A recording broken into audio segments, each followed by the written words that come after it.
Notre secours est dans le nom du Seigneur qui a fait le ciel et la terre. 16e jour. Et nous commençons avec Genèse 32-33.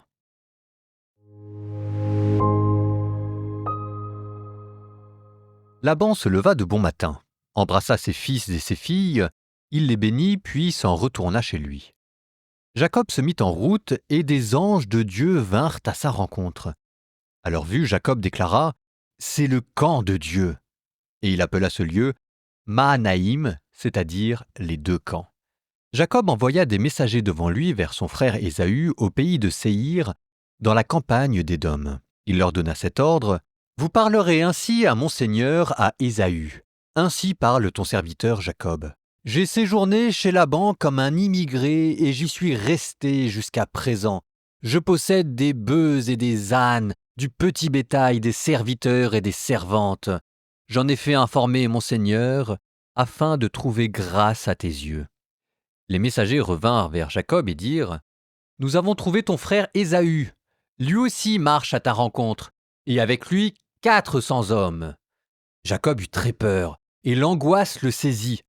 Il partagea en deux camps les gens qui étaient avec lui, le petit et le gros bétail, ainsi que les chameaux. Il se disait « Si Ésaü attaque un camp et le saccage, l'autre camp pourra en réchapper. » Jacob dit alors « Dieu de mon père Abraham, Dieu de mon père Isaac, ô Seigneur, toi qui m'as dit « Retourne dans ton pays, dans ta parenté, et je te ferai du bien. » Je suis trop petit pour toutes tes faveurs et toute ta fidélité que tu as prodiguée à ton serviteur, car je n'avais que mon bâton quand j'ai traversé ce Jourdain, et maintenant je suis à la tête de deux camps. Délivre-moi donc de la main de mon frère, de la main d'Ésaü, car j'ai peur de lui. J'ai peur qu'il ne vienne, me frappe et frappe la mère avec les fils.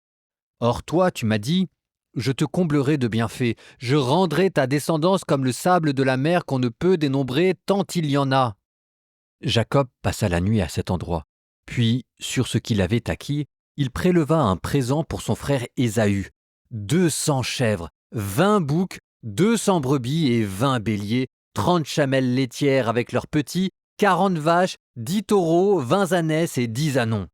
Il confia les bêtes aux mains de ses serviteurs, troupeau par troupeau, et leur dit « Passez devant moi, et vous laisserez un espace entre chaque troupeau. » Puis il donna cet ordre au premier serviteur « Quand mon frère Ésaü te rencontrera et te demandera « À qui appartiens-tu ?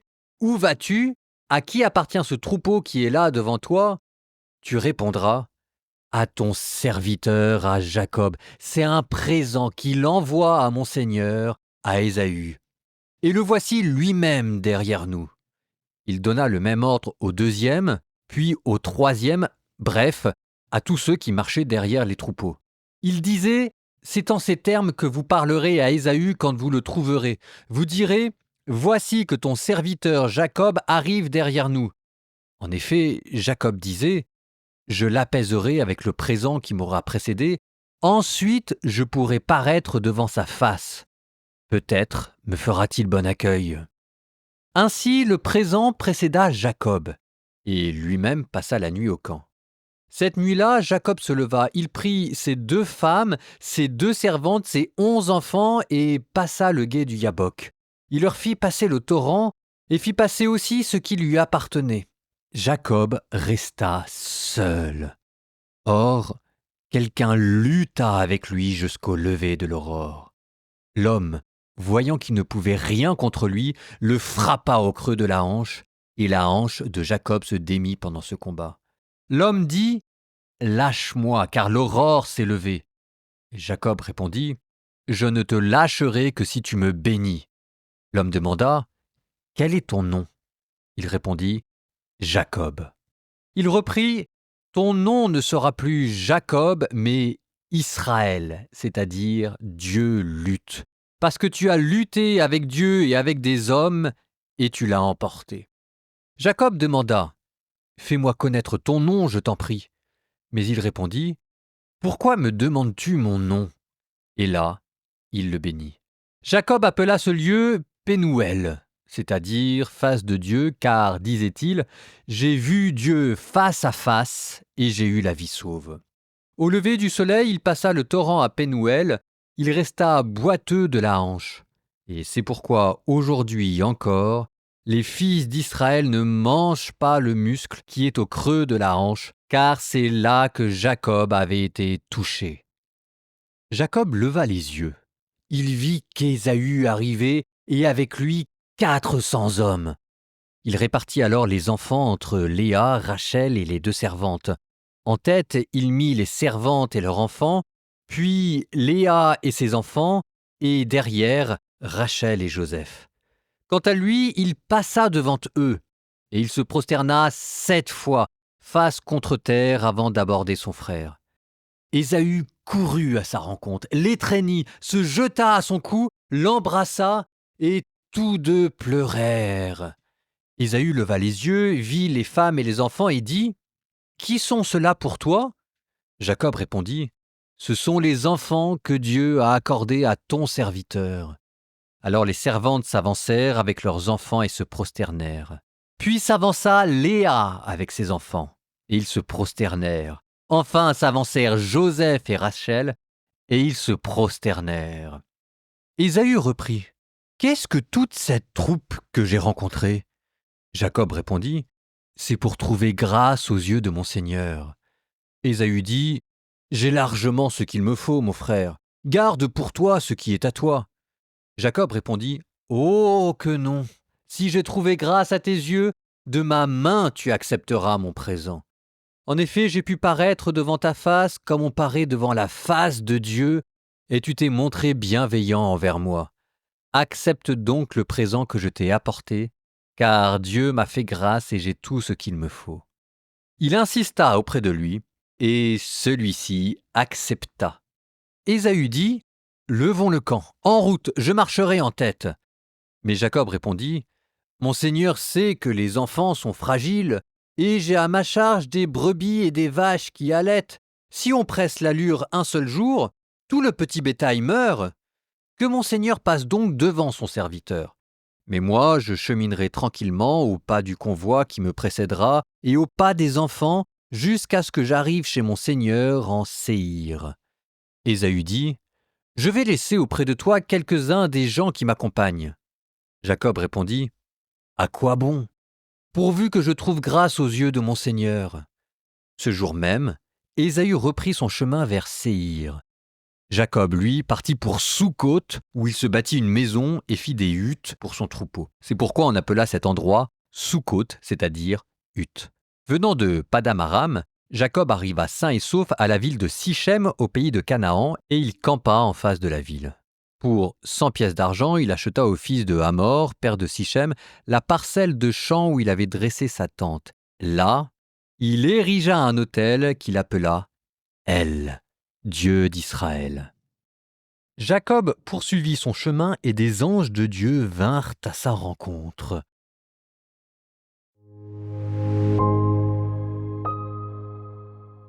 Les anges de Dieu qui nous assistent.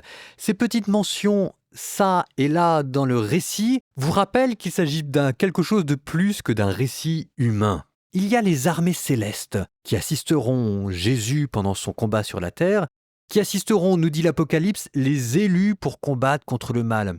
Dans nos combats, les anges de Dieu sont là qui nous aident.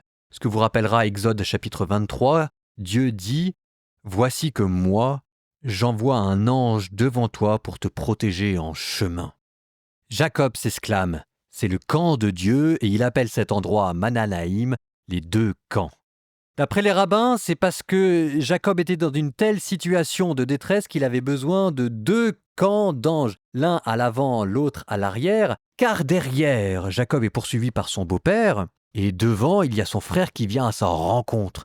Bref, il est pressé de tous les côtés et la tension monte.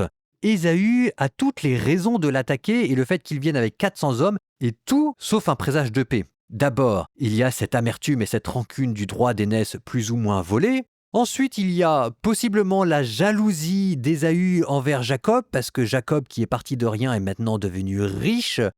Et puis Jacob est en chemin, donc vulnérable.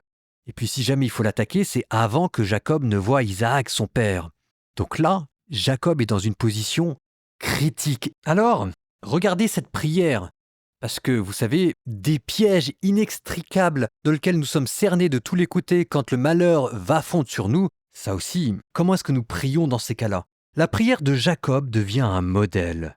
Dieu de mon grand-père Abraham, Dieu de mon père Isaac, Seigneur, toi qui m'as dit. Regardez, Jacob commence par prendre de la hauteur et rappeler qu'il n'est pas seulement question de lui, mais de tout un peuple avec lui, de toute une tradition. Toi qui m'as dit, retourne dans ton pays, dans ton lieu de naissance, et je te ferai du bien. Ce que Jacob rappelle, c'est qu'il n'est pas parti sur un coup de tête, qu'il a pris le temps de bien mettre les choses en ordre pour obéir à Dieu. Il est là sur son ordre à lui. C'est pas la même chose de prier quand on s'est mis tout seul dans une situation compliquée ou quand on s'y est mis à cause de Dieu. Jacob continue en disant « Je ne suis pas digne de toutes les faveurs que tu m'as montrées ». Il rappelle son humilité. Voilà, je ne suis pas digne, je suis trop petit. Ça veut dire que là, ce qu'il demande à Dieu, c'est bien une grâce et une faveur qu'il ne mérite pas. Délivre-moi de mon frère Ésaü car j'ai peur.